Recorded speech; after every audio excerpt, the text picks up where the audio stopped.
Welcome to Real Talk at Work. My name is Shantae Hooks, and I'm a former CPA and Fortune 100 risk governance executive. I'm also the creator of the Inner Audit System for Performance Regulation, a system that applies audit methodology to the one thing most organizations never truly examine: the human making multi-million-dollar decisions, sometimes under a fractured nervous system. Now, I created Real Talk at Work because most of us, I find, are really operating under more pressure than we're used to, more pressure than we're talking about. And the conversation about what that is actually doing to our thinking and our decisions and our lives almost never happens at work. This is the space where we talk about it. So before you dive into this conversation, I'd like to give you a little context because what you're about to watch is not a webinar and it's not a training. It's a real conversation between two high capacity leaders, one of which is a director at one of the largest consulting and accounting firms in the world. And we just decided to sit down and tell the truth about how we really feel right now. Now, let's keep it real. The standard answer to "how are you" is usually fine. But I'll be honest. Some days I say I'm fine and I'm not.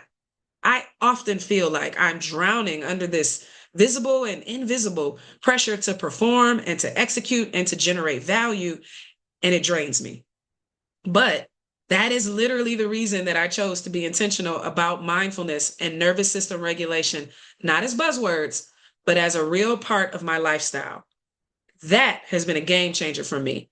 And I'm ready to share more about what I do and then bring other leaders in to share more about what they do to stay regulated, but most importantly, to minimize the risk of collapsing under what often feels like insurmountable pressure. In this episode, I sit down with Chioma Eni, a director at PricewaterhouseCoopers, who is 8 weeks into one of the biggest roles of her career. She took the pattern assessment that I created, and it gave her visibility into some of the patterns that she'd actually like to change. And she was brave enough to talk about them out loud with an audience. Here's what we covered. We started with a breathing reset because you can't have real conversations with people if their minds are still in the last meeting. I like to call that a moment of arrival. So before any of the talking, we stopped. We got grounded. That part matters. And I want you to see it as an example of how you can maybe actually start your next meeting with a quick moment of arrival. Then we talked about the two patterns that I find show up most consistently in high functioning, high capacity, ambitious leaders. The first, overfunction, AKA, as I like to call it, doing too much.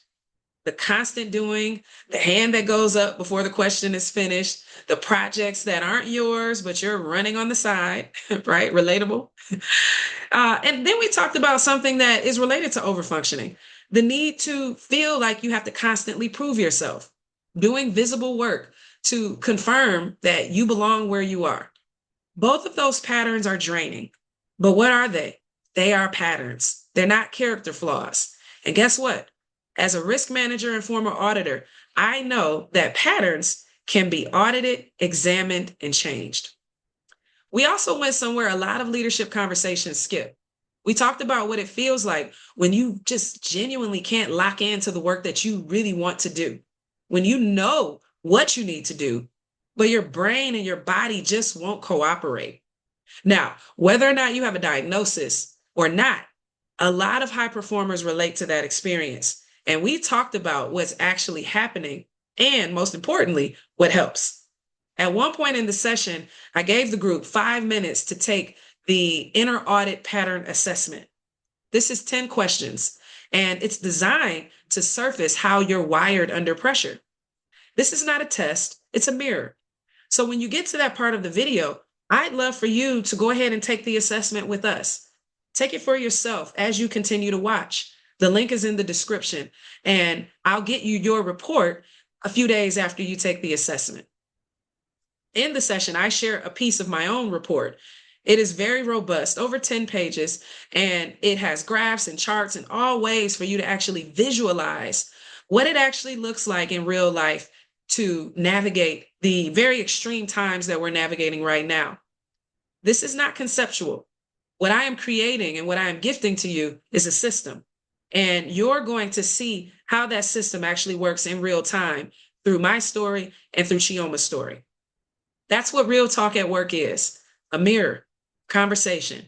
And if anything in this conversation resonates, that is not by accident. Perhaps that is the beginning of your own inner audit. Now, let's get into Real Talk at Work.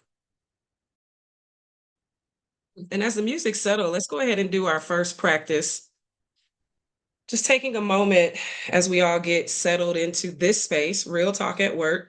And one thing about real talk and authenticity is to be able to ground yourself first, to be able to tap into that energy.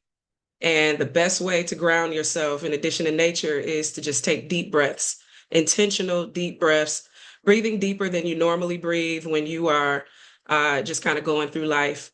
So take a moment, if your hands are crossed or fingers are crossed, take a moment to uncross them and just place them gently on your lap.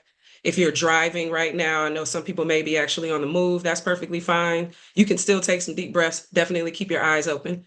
But if you are stationary and you are able to, I do invite you to just take a moment to close your eyes, to allow yourself to exit one of your senses, your sense of sight, and enter the other senses, particularly tuning into your breath. And we'll just take a deep breath, deepest breath you've taken today, in through the nose and out the mouth. And I'm going to count for you so that you have a better probability of elongating the breath. So let's take a deep breath in for 1, 2, 3, 4. Exhale, 2, 3, 4. And let's do that again, breathing in and exhaling.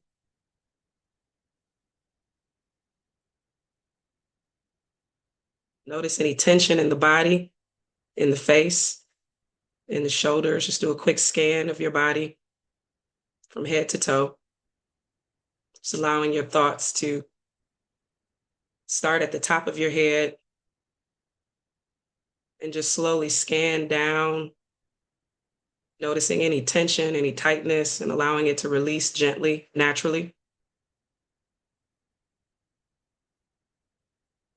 And one last deep breath, breathing in through the nose, the biggest breath you've taken today, exhaling with an audible sigh. Breathing in and exhaling. Just really pushing out any noise that may be within you right now.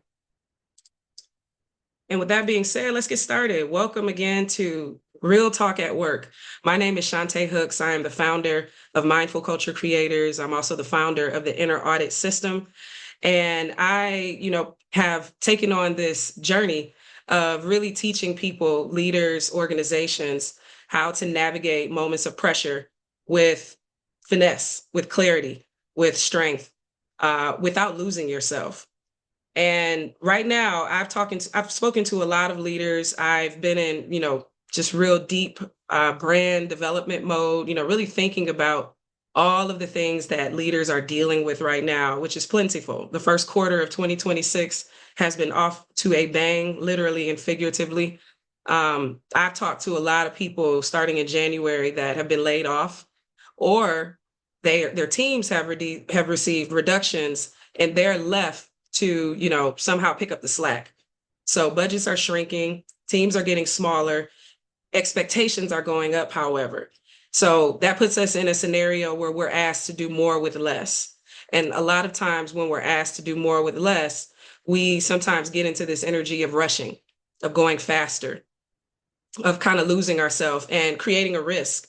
And for those that don't know me, I am a career risk leader. I spent my career 20 years in public accounting, internal audit, corporate accounting, compliance, governance, including transformation, automation transformation. So I've seen various aspects of organizations, businesses, and leaders. And what I have concluded after that 20-year career, as well as the career that I've been building independently as a speaker, as a guide, guiding people through the types of practices we just experienced, as well as an advocate for nervous system regulation, what I have seen is that most people, most leaders have been trained on how to navigate their jobs. They've even received training maybe on, emotional intelligence or ways to tap into greater wellness. But what I have found, through a lot of data analytics, as well as, just plain old talking to people, what I found is that there is a gap. The gap is a word that we use in risk management a lot to measure a difference between our intended outcome and the actual outcome. And the gap relates to how we want to show up when pressure hits, and how we actually show up, what our patterns actually reveal. Those patterns impact our performance. I know it firsthand. If you've ever seen me speak, if you've ever attended any of my workshops or my experiences, you've heard me tell my story. I'm not going to go into my full story today because we do have a guest speaker joining us shortly. But what I want to say is that the work that I do now is a reflection of what I didn't get when I had my corporate jobs. And it is a reflection of, understanding the importance of audit frameworks, examinations, right? Organizations spend a lot of money examining their processes, examining their resources. But what no one ever really taught us was how to examine ourselves and how to actually tap into the ability to notice your patterns and to be able to not just notice your patterns, but notice them real time and effectively execute what I call a protocol or a control, something that allows you to notice and change behavior and then live life with, the new reframed behavior that you just caught yourself in. There are a lot of, ways that we can do this, a lot of different practices, but it really does start with self-assessment and self-reflection. So one of the things that I've been working on, and it actually is the inspiration for the call today, I've developed an assessment, and I started to do this assessment to help my clients, really understand and prepare for my sessions. I was facilitating a session with GE Aerospace in February with a group of early career leaders. And, it dawned on me that they likely, particularly because they're early career, may not be aware. They may lack the self-awareness to really know what type of patterns show up when pressure hits. So I created an assessment and it revealed some incredible data. The assessment, I also had a good friend of mine, Chioma Eni, who will be joining us in about 20 minutes. I asked her to take the assessment. And when she took the assessment, she got so many ahas. I'm not going to spoil it because she's going to share some of those ahas with us today. But more importantly, she reached out to me one day and said, you know what, I see all the things that you're building, and I'd like to know more. I'd like to know how maybe we can establish some type of relationship to where I can learn more about these protocols because I am now aware of how much I need it. And so that is the inspiration for this session today. We had a couple of conversations and they were so rich that I felt compelled to share it with my community. And so I am going to be launching these Real Talk at Work sessions at least once a month, usually towards the end of the month, for anyone that, needs a reset in their energy, in their mind, needs to understand the importance of their patterns, but more importantly, needs to understand what to do when pressure hits. As a 20-year risk manager, I really say now my job is to help people risk manage their nervous systems. Nervous system regulation is a bit of a buzzword right now, but appropriately so. We are experiencing some of the most overstimulating times in history, thanks to technology, thanks to AI, thanks to social media, thanks to, options, right? Options to everything. And that is, on one hand, there are great rewards to that, and that's one thing about risk management. You don't just look at the things that could go wrong, you look at the things that go right. So many things that can go right with where we are technologically in society. However, there are a lot of risks. And so drop a 1 in the chat if you feel a bit overstimulated right now. If you have a lot on your plate and you feel like that is disrupting your ability to get things done without feeling so frazzled, without feeling so fractured, without feeling like all over the place. That's a word that I use to describe it. I see the ones coming through. I'm gonna drop a 1 in the chat too, because I am not immune to this. I do the work, right? I really do the work. But I am experiencing so much right now. I'm writing a book The book is called The Inner Audit. I'm developing an on-demand system, under the same brand, The Inner Audit, as well as the assessment, as well as keynoting, as well as, right? As well as being a mom to an amazing 8-year-old son, and dealing with co-parenting that sometimes is harmonious and sometimes is not. And I get thrown off my rocker often. But I will say the difference between me and, some other leaders, and this may or may not be you, because there is absolutely no judgment, but the difference is I have trained myself to notice when my energy is fractured, to stop, to literally stop. And one of my mantras is start stopping more. And so feel free to write down. I throw out mantras all the time. Feel free to write them down. Janice, drop that in the chat for me. Start stopping more. I stop a lot. And what do I do when I stop? I take deep breaths. I put on certain types of sounds that are neurologically designed to rewire the body, to rewire the brain. The music that we listened to as you guys were entering this space was designed for that as well. And I leverage AI, but I leverage it in a very strategic way. I make sure that AI really knows me first, because I have noticed how AI is starting to shift in a way that, sort of creates even more addiction, right? Just like social media and algorithms, I'm noticing AI is tapping into, responses that are not really designed to help you, but more so designed to keep you in the app. And so I am training AI to know me and know my patterns. And the number one way that I'm doing that is by feeding it the data on myself. As a risk manager, part of my job was data analytics. And what does that mean? That means taking, sets of data and reviewing it and identifying patterns. And sometimes that can be challenging to do on your own. So I've created this assessment. And this is a bit of a working session. We're going to take a few minutes to take the assessment, because I would love for you to, get a copy of this. It's free. After you take it, you won't get your results immediately. I'll do some work to get that over to you. But the assessment is designed to really, and you can go ahead and click the link and start taking a look at it, even as I'm talking, start filling it out. But the assessment is designed to give you a perspective of yourself during specific pressure moments. So for example, the first question on the assessment is when expectations are unclear, shifting, or the path forward isn't obvious, I tend to work harder and faster. Clarity will come from momentum. Overthink and second guess, wait for more information, take control so nothing falls through the cracks. That tends to be me. I am a self-acknowledged control freak. Ask clarifying questions, quietly disengage, translate the ambiguity into a small next step, and start from there. And the intention is to pick all that apply, right? Some of them may even be contradictory, which is perfectly fine. But when you actually take this assessment, you will get your report. And I'm going to pull up my report, just to kind of give you a perspective on what it looks like. But the report is designed to, really help you see yourself with greater clarity. Okay. So go ahead and take a moment to start filling that assessment out. And like I said, what it's going to do is allow you to see your patterns with greater clarity.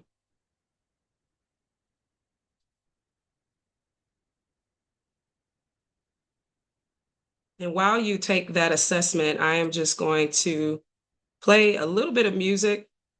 I'm going to allow us to take the assessment for like, I'll just set it for like 5 minutes, and then we'll come back and I'll share a little bit more about what the report looks like after you take the assessment. So go ahead, take some time to fill it out, and we'll return back to our program momentarily.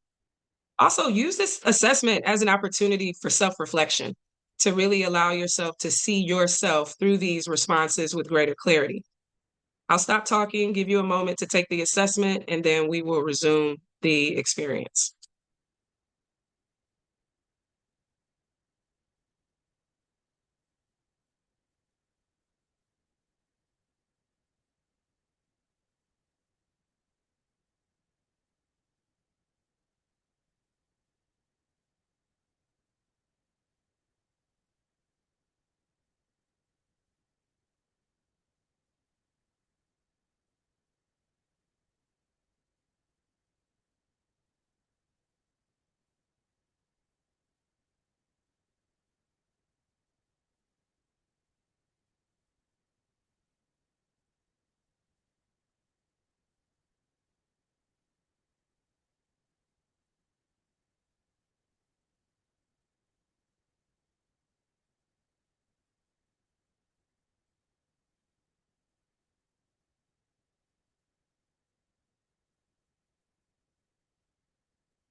And if you have completed the assessment, just drop a 2 in the chat so that I'm kind of getting a feeling for when folks are finished. Take your time, however.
And drop a 2 in the chat when you are complete with your assessment.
While you guys are taking the assessment, I'm going to share my screen just to show you what the report looks like, what you will receive after the experience.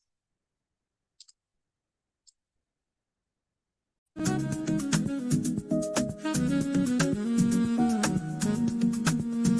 this is the pattern intelligence report. And as you see on the front page, I want to make sure that you feel seen. So much of, operating under pressure and navigating experience where we feel lost, where we don't feel like we are our best self, is a reflection of not feeling seen. And that can come at any time, right? You can be the most confident person in the world. You can be someone that, is introverted, extroverted, but we all have moments where we feel invisible. And oftentimes that is a reflection of what is happening in our environment. And when we, really focus on getting back to ourselves, right, doing the work to return back to who we are, we feel seen. And so that's what this report is designed to do. The report also includes a classification. I am classified as a driven performer. I also have some other performance undertones as it relates to pausing and waiting and sometimes being a little slow to react. But generally speaking, I am high output. I'm intrinsically driven. I perform through dysregulation, and the cost is sometimes invisible until until it isn't. Meaning, sometimes I can get sick. Like yesterday, I've been going, and by the end of the day, I was supposed to meet up with a friend. I was supposed to do all these things, but I just didn't feel well. Plus, my allergies were getting the best of me. So what did I do? I stopped. I decided to go for a quick walk. I went to my chiropractor. My chiropractor just so happened to say, I don't even know how he knew this, but he was like, listen to 528 megahertz sounds. I was like, how did he know that I was into that kind of stuff? And continue to just drop twos in the chat when you are complete, so I can know to kind of move us along. But I did. I listened to his advice, and I came home. I put on YouTube. I found 528 hertz, and you can do that yourself. 528. If you want to do a little research on that, Google AI. But it is a sound that is designed to help relax the nervous system, essentially. And so I did exactly what he instructed me to do. I closed my eyes. I put it on through headphones, so it would be optimal sound. And by the end of that, I definitely felt better, and I felt more relaxed in doing nothing. Because sometimes for high performers, and I have a feeling that most of the people on this call are what I consider to be high performers, meaning we have a lot of capacity. We can get a lot done. We have a lot of energy, and we're ambitious. We like to succeed. We like to win. We like to make money. We like to be successful in the aspects of our life that matters to us, whether that's our career, our businesses, our personal relationships, romantic relationships. We like to win. Drop a 3 in the chat if you can relate to that description. If you are someone that is a high performer that likes to win, right? Now that's great, right? I never tell high performers to not be that, right? This work that I do is not necessarily about telling you to slow down. It is about helping you understand your pressure responses, right? Helping you understand what dysregulation looks like, and how you are not immune to needing moments to reset your nervous system. As a matter of fact, you may actually be at a higher risk. So therefore, you need to likely be more intentional about giving yourself permission to stop every now and then. One of my mantras right now is, I got this from a good friend of mine who is a former military Army veteran, did a couple of tours in Iraq and Afghanistan, and he particularly worked on artillery. And I'll never forget one time he gave me this advice, not related to work, but related to a personal matter. And he said, Shantae, sometimes you have to do what we do in artillery. So I'm going to give you this artillery proverb: go slow to go smooth to go fast. Write that down if it resonates. Go slow to go smooth to go fast. What does that mean? Well, in artillery, if you start off, just going fast, that's very chaotic. It's explosive, it's dangerous, a lot of risks. But when you really take your time to learn the tool in this case is yourself, to learn yourself, to know your patterns, to know when you need to stop, you can actually start getting to that smooth nature of being. And that's when you go fast. And it's almost similar to flow states, right? You slow down to get into flow states, which are neurological states, physical states, where you are operating at rest and work. So it's like a combination of rest and doing. And it's it's the piano player that gets locked in, is playing, and time seems to stand still. Flow states are actually one of the most effective ways to do more with less. When you are in a flow state, you are able to actually have a nervous system that's relaxed, mitigate some of the risks that are in these reports, feeling like a loser if you're slowing down, right? You can slow down, but once you lock in, you go smooth and then you go fast. And that in those cases, you actually collapse time. So think about, what we said, is the kind of the reason for gathering today. The reason for gathering today is because oftentimes we're asked to do more with less resources. And sometimes that's just the nature of the beast. You can't, hire somebody else. You can't, bring in somebody else to help offload the work. But what you can do is know how to get into these states of being that allow you to optimize your performance so that what used to maybe take you an hour now maybe takes you 30 minutes. Thereby, you have bought back time and you have effectively been able to do more work with less time, with less resources. Knowing, in flow states will actually help you use your AI tools more effectively because you'll kind of know intuitively the types of questions to ask to get the results that really get you the answer that, again, collapses time and allows you to go slow to go smooth, and go smooth to go fast. So the report, is step one. And like I said, if you filled out the assessment, I'll be working on the reports over the next few days and get it to you. And the first thing that you can do is put it in AI.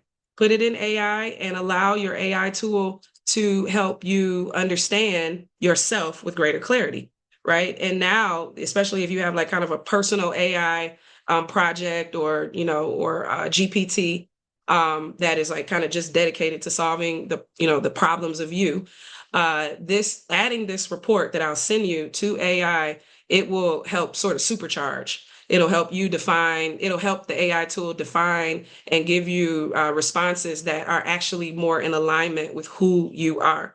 I was playing around with AI with a friend of mine recently, and she was asking it a question, and I asked my AI the same question, and we got totally different responses. And hers wasn't as trained on herself, and we kind of have some similar patterns. So the response that she got was actually in misalignment for what she needed to do. The response that I received was in more alignment with what we needed to do because I've trained it with reports like what I just showed you. So I'll pause to just take a moment to see if there are any questions before I move on to the next part of this experience. And feel free to drop any questions in the chat. And also drop in the chat, what did it feel like taking the assessment? Did you, notice anything, as you were taking it without even getting the report about yourself? Did it seem complicated? Did it seem can you kind of see where the value is going to come from? Just drop in the chat any reactions from the assessment.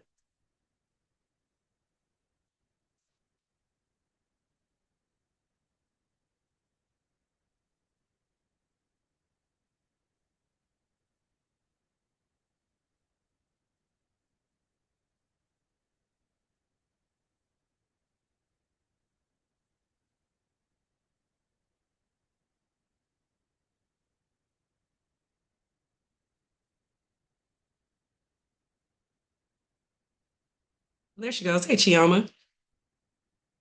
Hello, how are All you? right. I am wonderful. So we are getting ready to get started with you. I just to kind of ground you on where we are. The folks on the call took the assessment. They took the pattern assessment. I shared my personal report. I didn't share yours because it's private information, right? Mhm.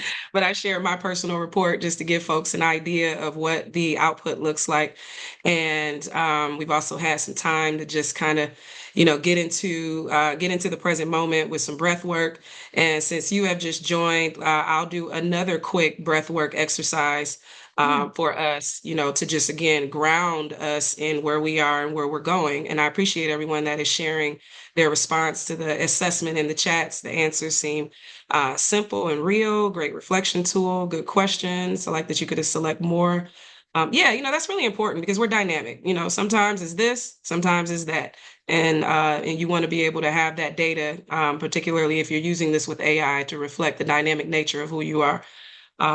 So let's go ahead and take some deep breaths. I'll give you, Chioma. I know you're coming from another meeting. yeah, yeah, thanks. So let's just take a moment again to settle into this moment.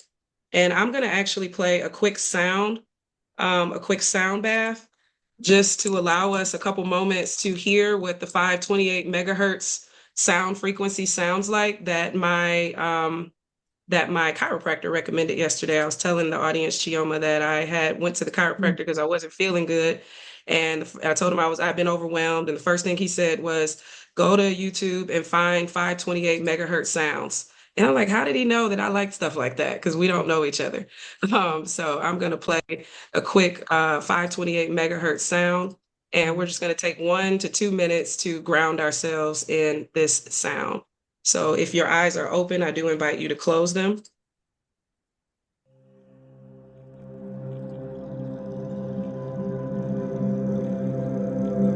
And just take a couple of deep breaths to get yourself here.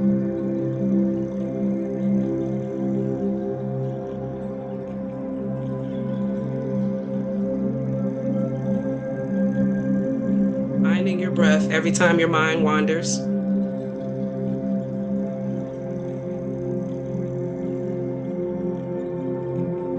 Noticing any tension in the body, in the face, hands, legs, shoulders. Allowing it to gently release.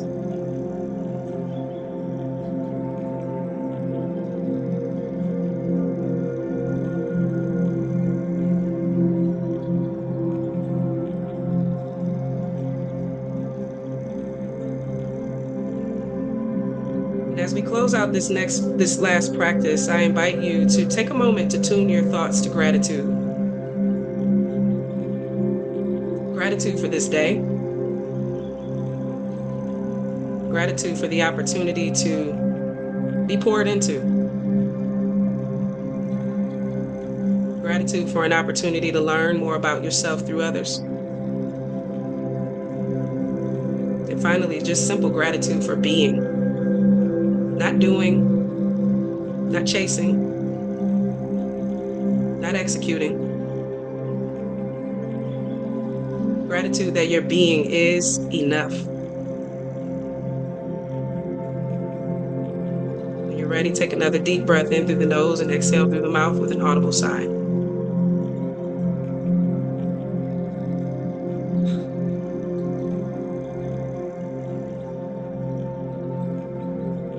When you're ready, I invite you to open your eyes.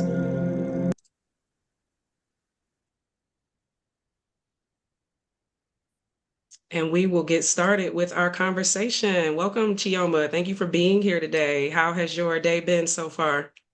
Absolutely, Shantae. Thank you so much for having me. I'm honored to be on your webinar today and just be able to share my thoughts and insights with your guest here. So I'm very Awesome. excited. Awesome. And just a quick introduction. I introduced myself. I'll let Chioma take a moment to introduce herself. But first, just want to say Chioma and I are good friends. She's more like family. We went to college together. We both are Hampton University graduates. Shout out to Hampton. I see our good friend Shannon is on the call as well. Shannon, thank you for joining us today. We are like most of you guys are very ambitious. We like to get things done. And that's something that Chioma and I bonded on, when we first met.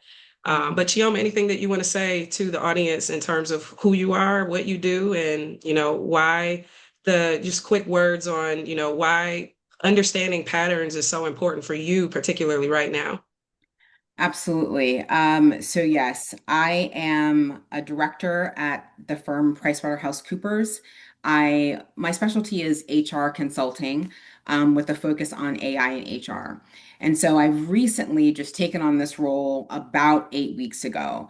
And fortunately, I am on the partner track, but there's also a lot of kind of pressure that goes along with that. So I originally came to Shantae shortly after I started the job, and just said, hey, I need help because I want to do this differently. I've suffered burnout many, many times over the course of my career, at least two like really solid bouts with burnout. And I've really committed to myself that I want to do things differently this time. And how can I make this kind of next move in my career more sustainable and do it on my own terms? So that's really the genesis of kind of us coming together around this work. And so I'm just excited to kind of dig in, and I've been, utilizing the report and making some real-time changes over the last several weeks. That's awesome. So glad to hear that. And as you guys are listening, feel free to drop any questions in the chat, any reactions in the chat, anything that's like, aha, like hair on the skin standing up because you can relate to something that's said. Let's make sure that we're all feeling seen in this virtual space. So Chioma, I let the audience know that I told them about the assessment.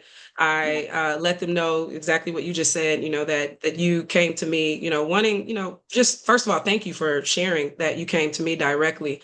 That is the first step, is noticing. And one thing I know about Chioma is that she is a meditator, and she is someone that does the work. She is very much into self-development, personal development, professional development. So she's doing the work on a consistent basis, which means that she already has some skill in knowing when to pause, raise your hand, ask for something more, as a preventative control, as we say in risk management.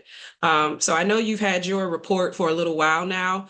I'm Yeah. curious to know, when you read your pattern assessment report, what Mhm. stood out most? What did you read that made you think, wow, like, how does she know this? Like, I know she knows Yeah. me, but how does she know this? Yes, yes. What came out for you? Um, Honestly, it was just that it was so accurate, as far as, one of the key things that came out is overfunctioning, and kind of this overdrive, right? And wanting to always do a good job and look perfect in front of everybody. And that has kind of carried me through my career, but it is not sustainable anymore.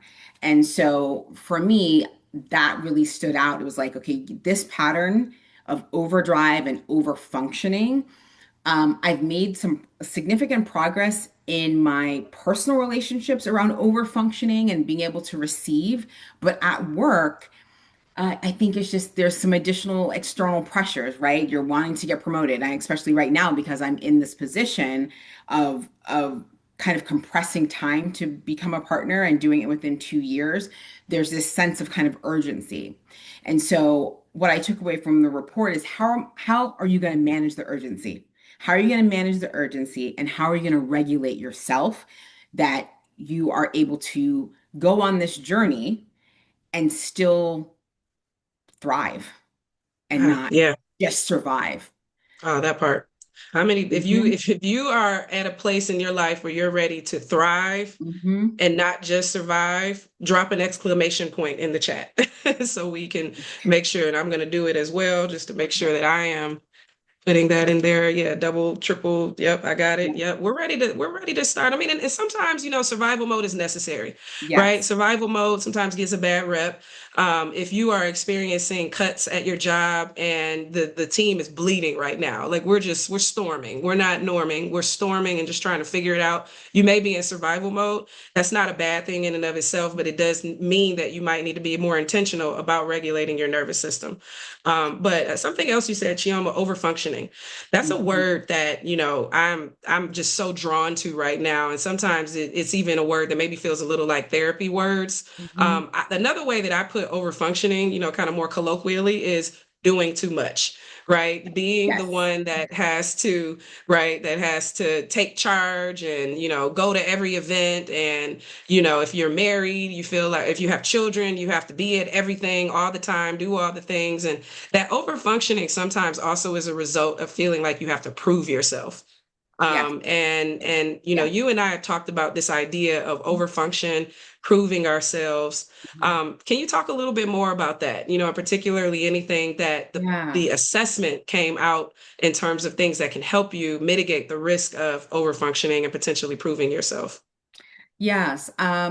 One of the key takeaways from the assessment for me, was that I'm already worthy and I do Hmm. not have to prove myself. Right. Um, and that has really helped to kind of ground me, right? You still kind of go back and forth sometimes because this is a habit pattern, right? But just kind of settling in, like, you know what? I have this job already. I went through 7 interviews. I was thoroughly vetted. Like, I deserve to be here. So, reading the report just kind of gave me like that next level of confirmation. It's like they already know that they would have hired you if they didn't think that you would do a good job. Right. And so for me, that coming out in the report around over functioning, it's like you do not have do great work, do an excellent job, but you don't have to be, I guess you don't have to try and make sure you're always seen. Right. And I did have a little slip up, and I think this is all a work in progress. A couple of weeks ago, where I had to send an email to a couple of partners in my firm, the leaders of my practice. And then there's a senior leader that's over these two leaders. And part of my role with the firm is to really focus on go-to-market strategy, being very commercially focused, how we're going to bring in business. And so all three of those partners were involved in my interview process and actually got special approval to bring me in. So I was not initially going to copy this most senior leader on this email, showing that I'm very involved in, the go-to-market efforts. I was speaking at South by Southwest at a dinner for the firm, but I copied her, and it actually worked against me because then it opened up a can of worms around, oh, well, okay, well, who's going to the event? Has Risk approved anything that, that you're bringing to the event? So it turned out into this whole thing, whereas I just wanted just to like make her aware that that I was out in the market and that I was going to be at South by Southwest. And it's like, I actually really didn't need to do that, in hindsight. And so that was just a real time example of over functioning, trying to make sure that you're seen and trying to prove yourself. And so I'm still a work in progress, but that was a very recent example of where I actually over functioning kind of just came up and was the dominant force. And then I Yeah, took a step back and then we had a call also and we chatted about it. And like, well, why did you feel the need? And it's like, oh, wait, I should already feel worthy to be here. I should yeah, already feel worthy to be here, and I don't need to have to prove anything to myself. And I think for me in the past, trying to prove myself has contributed to my burnout mm, yeah, because then I'm yeah. always overworking. That part, right? Because again, remember the name of this session, guys. Do how to do more with less without losing your mind. Yes. That was, very, very direct language. And I so relate to this, right? Hmm. Like, sometimes it's real easy for us to, become a victim in our own stories and Hmm. therefore become vigilant and, see life as this series of events that's attacking us. But sometimes with self reflection, with self work, we can identify the moments where we're doing it to ourselves, Yes. right? And I think that's so important because we can't change our gender. We can't change our race. We can't change our sexual orientation. We can't change, these things that whatever you are, whoever you are that puts you in whatever your trauma is that puts you in a position of feeling like you have to prove yourself, feeling like you have to overfunction, or maybe it's just the environment that you work in or you live in. Some of those things we don't have any control over, but we absolutely have control over whether or not we CC a bunch of people on an email and then, kind of knowing preemptively that this could create more work downstream, Mhm. particularly who we're sending it to, right? Right. And creating more work. And now we're not in the position to do more with less, right? We're actually Right. we're creating a risk of not being in a flow state, which I talked a little bit about flow states before you joined. The Yes. state where when you are at not I won't say equal, but you have balanced aspects of rest and work, right? Of doing and resting. Your brain is and your body is relaxed enough to where what you are doing can now execute with flow, like water flowing out of a faucet. So Mhm. that thank you for sharing that story. I think people Yeah. really needed to hear that. Someone said that part, have been feeling this way. Hmm. And everything is that you're saying is so relatable. So, one thing that I, slightly mentioned, but I'm in the process of developing an on-demand system. It is, a reflection of my risk management background. The system is called the Inner Audit System, that, really allows you to, leverage a platform of videos as well as the assessment, and other tools that are protocols to help you in these moments of regulating your nervous system. But the videos are designed to be situational. So, for example, one of the videos is specifically related to when you are experiencing something new, such as being promoted, having a new job, taking on new responsibilities. becoming an entrepreneur, right? We have these moments where we are starting something new, and by nature of it being new, that is nervous system dysregulation because our nervous system is wired for the patterns that we have already developed. Our stress, patterns are wired for keeping us safe, and anything new, the body is kind of wired to see new as reject. But we have to be able to kind of interrupt that system and still keep going forward. So considering that you are new at your role and you've seen some of the highlights of the on-demand course that is coming soon, what are some ways that you think it could help other leaders be able to navigate that experience of newness in their lives? Um, I actually think a lot of times we have a lot of like head knowledge, Yeah. but what I've taken from what I have seen is like, this is like, let's just get tactical. Like, what can I do in the moment? And whether it's breathing, whether it's getting up and changing, walking, changing my state, that's what I have really taken away from the modules thus far. It's like, how do you interrupt the pattern? And I Right. think that's one of the biggest takeaways that I've taken from speaking with you and looking at some of the content. It's like, how do we interrupt the pattern so we can make better choices? Yeah. And for me personally, I was diagnosed when I was about 25 with ADHD. And so growing up, I didn't know that, that I had ADD. And so I always struggled with focus and, and this overdrive and this overfunctioning and then shut down because then my Mhm. brain becomes paralyzed.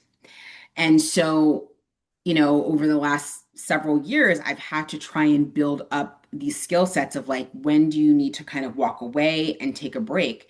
But still, it's because it's a pattern.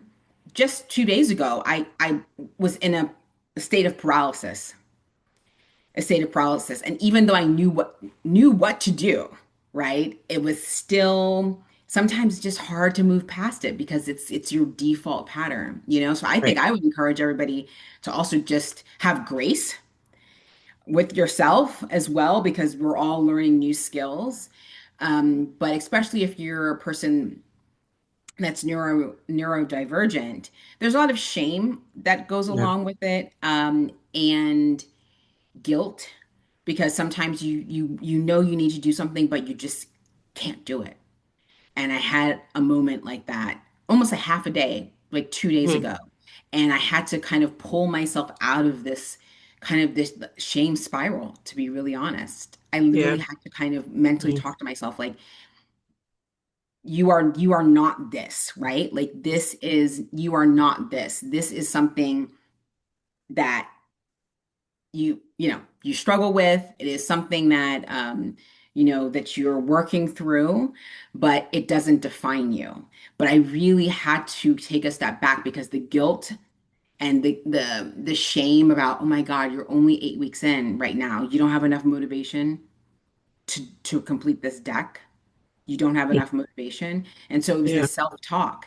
So I did eventually get myself to just meditate for 10 minutes. Mhm. And I just Yep. put on a guided meditation. My mind was still going all over the place, but it did help to reset my nervous system. And I was able to kind of come back and re-engage. I love that. And Sarah has a question in the chat that I want to Mhm. make sure that I get to. But one thing I want to ask the Sure. group to reflect on, this idea of ADHD, right? We hear a lot about it. I swear every time I'm in the grocery store, there is a magazine at the checkout line that has Mhm. ADHD in bold letters on the front. I'm even noticing how in media they're starting to connect ADHD to women and work, and all these different interesting studies that are coming out about ADHD.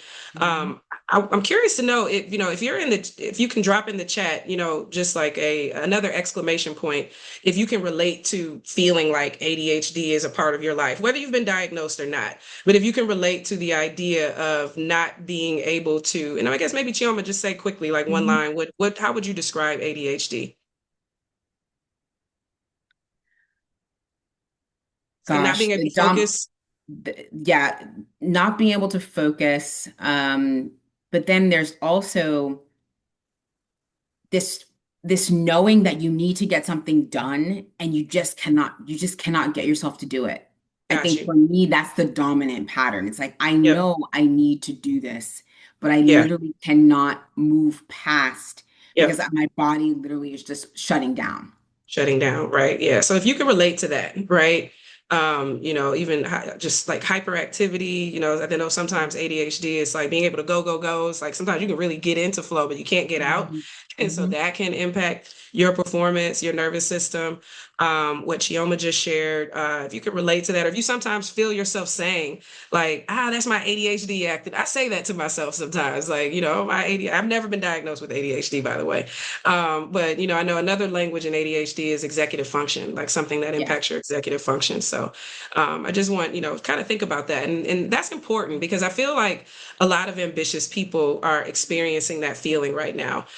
Social media and just the overstimulation I know relates to that, the excessive dopamine, almost being addicted to the dopamine hits and doing things that will activate dopamine hits, I know is a part of ADHD as well. So if you can relate to that, drop an exclamation point in the chat just so you feel seen right now. And do understand that while I am not a doctor and nothing that I do is meant to, diagnose or medicate, I do think that meditation is the medication that most of us are not tapping into.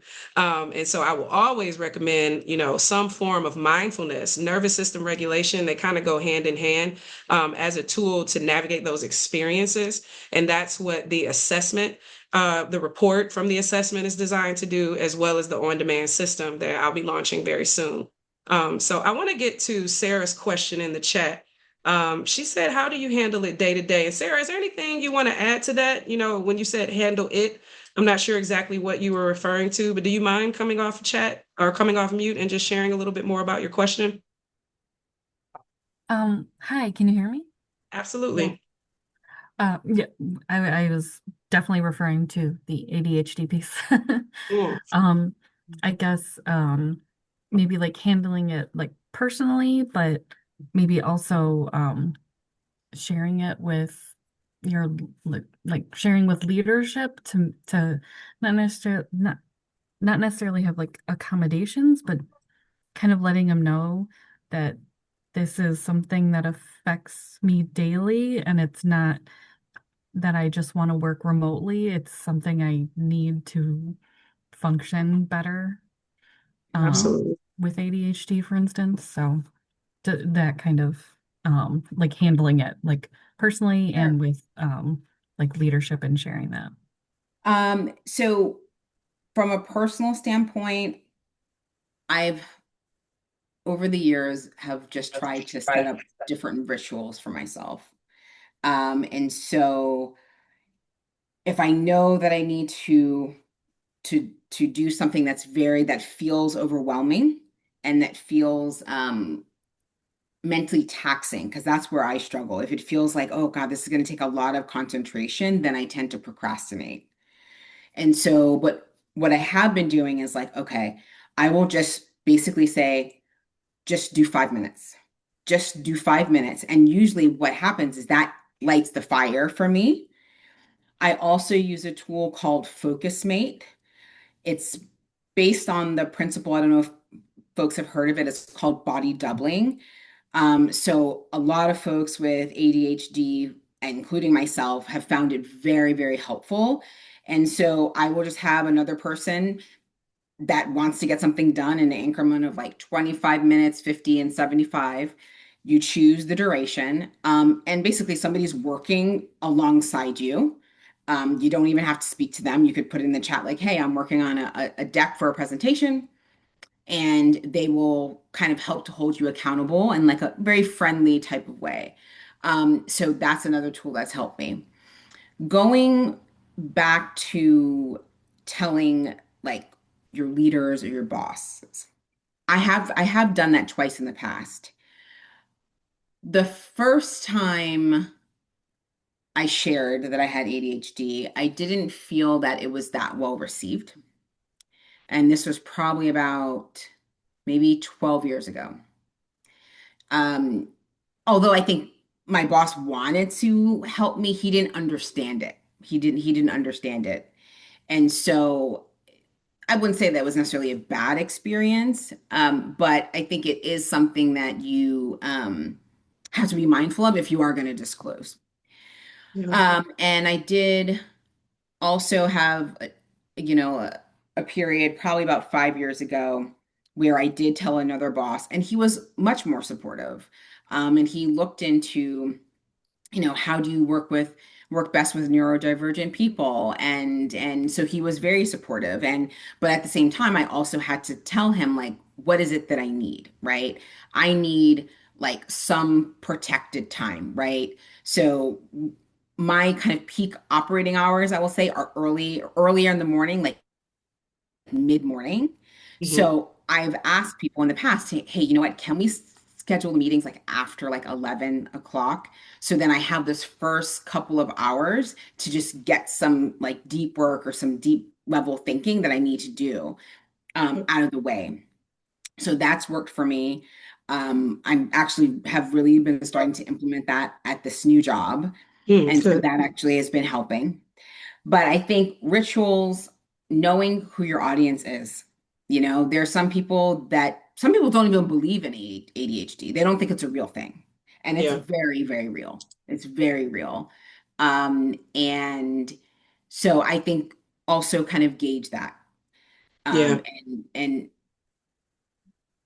yes, I would just say gauge that. And if there's an opportunity that you are able to, connect with some other people or get some help without going through the boss, that's also an option. I've done that in the past too, where I felt like what might not have been of a friendly of a situation. So I think it's very specific to you, but those are my couple of quick kind of suggestions. Yeah, thank you, Chioma. And I see we're going to have to, do another round of this because I Oh, think there are probably a lot of people that are thinking about how this is influencing them. And yeah, Damien, if you guys have to drop, go ahead and drop. I just want to close this out with a couple of quick final insights. One, everything Chioma just said is spot on. Having rituals is so important in life, period, right? What it does is it trains your nervous system because it doesn't have to think about what to do. That's why so many books have been written on habits, Atomic Habits being one of them. So habits, rituals, whatever word resonates with you, super important. I have dropped in the chat the one sheet just of the Orient system. That is a tool that, I'm launching to help people like all of us, right? That really identify with this idea of overfunction, of having to prove ourselves, with sometimes forgetting, even if you've established rituals, sometimes life gets so busy that you forget, myself included. I teach meditation, and sometimes I have periods where I'm not meditating like I should, right? mhm. Because I'm a human like everyone else. So take a look at that one sheet. I'll make sure to email it out as well. And the last thing I'll say, Sarah, and I don't know if you saw this in the chat, but anyone else, the report that I'll share with you guys after this, that is a great tool to share with your management teams, your leadership teams, with your coaches, with your therapists, with your loved ones, your significant other. Have them take the assessment as well, your significant other or your manager, right? Those that we are in relationship with, because what this report is designed to do is allow you to see yourself with greater clarity. Therefore, if you share it with others, they will see you with greater clarity. They will see what some of your default patterns are. And that awareness can go a long way with changing behavior and allowing for acceptance to come naturally in these relationships, because ultimately that's what we're looking for. We're looking for the ability to feel acceptance within ourselves and for others to accept us as well. And while we don't have control over that, something that can help mitigate the risk of not feeling accepted, not feeling seen, not feeling heard, not feeling validated is to first and foremost know yourself. So thank you guys for joining this experience. Thank you, Chioma, for being here today. I know it's been a Yeah, very my busy day for pleasure. you, yet you still made time for this. Like I said, we're going to be doing these once a month at minimum. So stay tuned for the next invitation for Real Talk at Work, where we're really going to unpack, the real deal Holyfield, is like, as I like to say, as it relates to how life is lifing for us right now, and not just talk about it, but do something about it so that we can be doing the work, as they say, and changing and evolving in ways that are in alignment with who we are, what our goals are, and ultimately how we want to show up as a human being in this world. Thank you guys for being here today. I'll send out all the documents and everything over the next few weeks. I'll send the recording to this as well. Share it with a friend, share the assessment link with a friend, share the one pager with a friend or with your team. And if you said in the assessment that you're interested in learning more, I'll reach out and we can set some time up to talk more about it. Take care. Have a great weekend. Peace.